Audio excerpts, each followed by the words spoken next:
ଶାସନର ହେବ ନବ କଳେବର। ମୋହନଙ୍କ ଟିମ୍ରେ ସ୍ଥାନ ପାଇବେ ନୂଆ ମୁହଁ। ବିଜେପିରେ ଗୋଷ୍ଠୀ ରାଜନୀତି ଯୋଗୁଁ 1.5 ବର୍ଷ ହେଲା ହୋଇପାରୁନଥିବା କୋର୍ କମିଟି ବୈଠକ ହୋଇଛି। ଆଉ ବୈଠକ ପରେ ଜୋର ଧରିଛି ଶାସନର ନବ କଳେବର ଚର୍ଚ୍ଚା।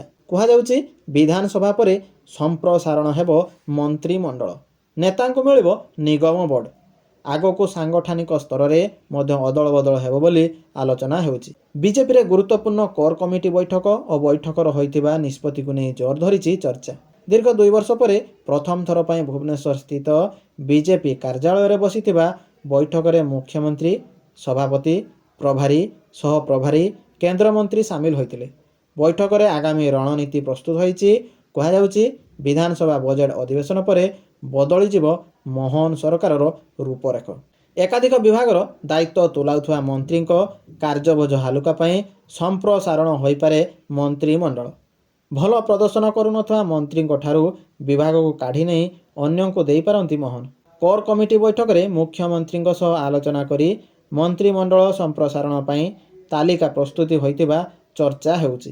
ସେହିପରି ରାଜ୍ୟସଭା ନିର୍ବାଚନ ପାଇଁ ପ୍ରାର୍ଥୀ ତାଲିକା, ବୋର୍ଡ ନିଗମ ବଣ୍ଟନ ନେଇ ଆଲୋଚନା ହୋଇଛି। ବିଜେପି ରାଜ୍ୟ ସଂଗଠନରେ ସବୁକିଛି ଠିକ୍ଠାକ୍ ଚାଲିନଥିବା ବିଭିନ୍ନ ସମୟରେ ଚର୍ଚ୍ଚା ହୋଇ ଆସୁଛି। କ୍ଷମତାରେ ଥାଇ ମଧ୍ୟ ଗୋଷ୍ଠୀ ରାଜନୀତି ବିଜେପି ଉପରେ ଭାରି ପଡ଼ୁଥିବା ରାଜନୈତିକ ମହଲରେ ଆଲୋଚନାର ବିଷୟ ବି ସାଜୁଛି, ଯାହାକୁ ନେଇ କେନ୍ଦ୍ରୀୟ ନେତୃତ୍ୱ ଦଳୀୟ ଏକତା ଉପରେ ଜୋର ଦେବାକୁ ରାଜ୍ୟ ନେତୃତ୍ୱକୁ ତାଗିଦ କରିଛନ୍ତି।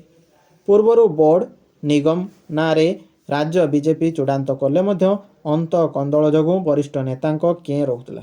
ତେଣୁ କେନ୍ଦ୍ରର ନିର୍ଦ୍ଦେଶ କ୍ରମେ କୋର୍ କମିଟି ବୈଠକ କରାଯାଇଥିବା କୁହାଯାଉଛି।